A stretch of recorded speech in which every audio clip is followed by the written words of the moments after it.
London, summer, 1858. The heat turned the river into a liquid inferno. The Thames no longer flowed, it boiled. From its surface, something began to rise, something no one could ignore. A stench so fierce it could paralyze an empire. The most powerful city in the world was suffocating in its own waste. The streets became traps, the air unbreathable. Men, women, children bent under the weight of the foulness. Parliament shut its windows, but you cannot close a window on the smell of your own shame. But this was not just a bad summer. It was the result of years, of growth, of arrogance, of progress without control. London had become the beating heart of the modern world. Factories, commerce, millions of people. Yet beneath its elegant streets, there was no sewer system worthy of a capital. Waste ended up in courtyards, in the streets, in the Thames. The great river, once a symbol of power, had become an open sewer. And when the heat arrived, everything erupted.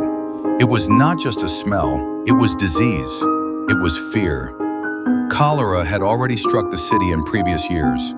Thousands dead, families shattered, entire neighborhoods emptied.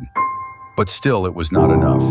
Only when the stench reached Parliament, only when members of Parliament could no longer breathe, did the crisis become real. Curtains were soaked in chloride, windows were sealed, meetings suspended. The British Empire, which ruled half the planet, was brought to its knees by an odor. And yet, in the middle of chaos, someone was watching. Not a general, not a politician, an engineer, Joseph Bazalgette, a quiet man, methodical, obsessed with numbers. Where others saw a temporary inconvenience, he saw a structural failure. London was not suffering from the heat, it was suffering from its own modernity. Bazalgette understood something simple and revolutionary. Everything had to go, away from the city, underground, forever.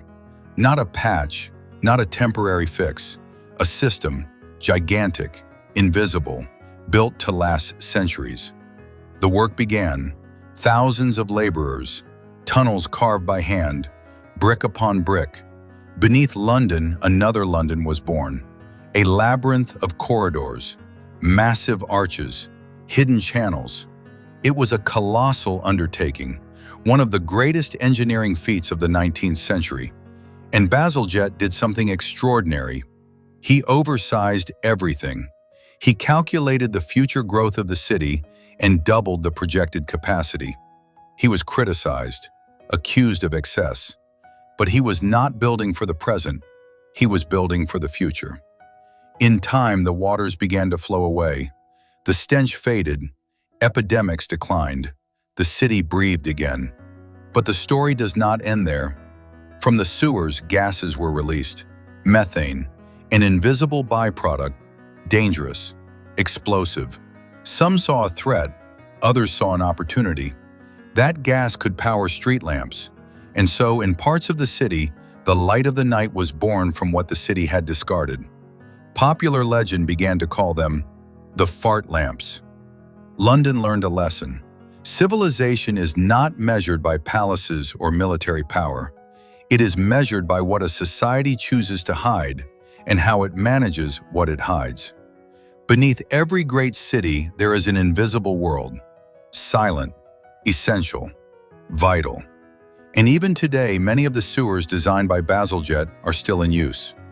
Victorian bricks, modern vision. The Great Stink was not just a moment of shame, it was the beginning of a revolution. Because sometimes, it is from the most unbearable stench that light is born.